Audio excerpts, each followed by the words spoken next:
Imagine if you ring for an ambulance and they send a hearse instead, even before the person you rang the ambulance for is deceased. That'd be kind of weird. That's what we actually do these days with transport modeling.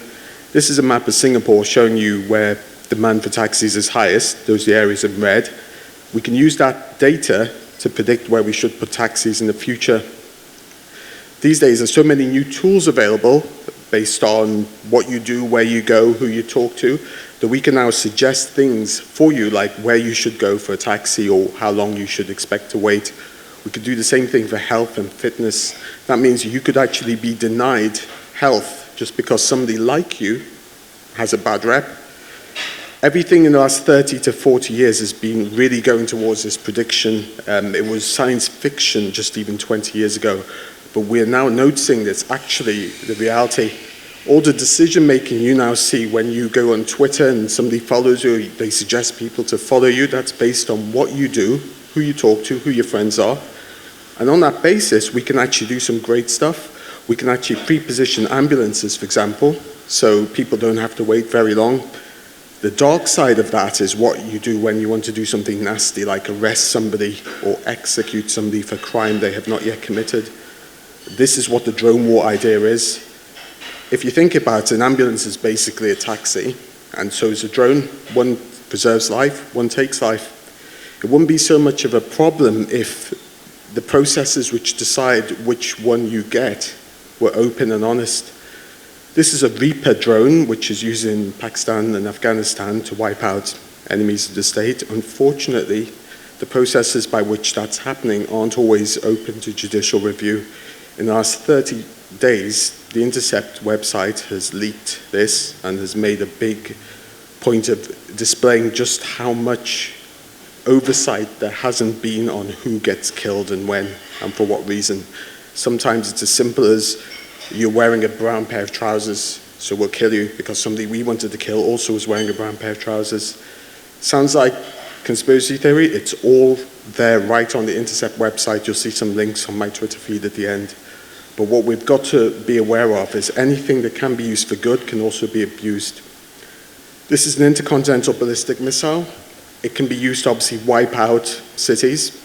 And for that reason, we'd like to have a way to prevent people who might use them against us from launching them in the first place. That's what a 5 megaton warhead would do to Liverpool and Manchester if it landed. Basically, there's not going to be anything left. So obviously, if we had predictive analytics to prevent something like this hitting us, that's a good idea. Current ballistic missile systems rely on detecting the launch, sending up an interceptor to hit that vehicle with a kinetic kill before it can get into its terminal phase where it would launch its multiple targeted warheads. The problem with that is it relies on seeing when that missile is launching, the plume of the refueling or the takeoff, and then getting the actual interceptor in place to hit the missile with the kinetic kill.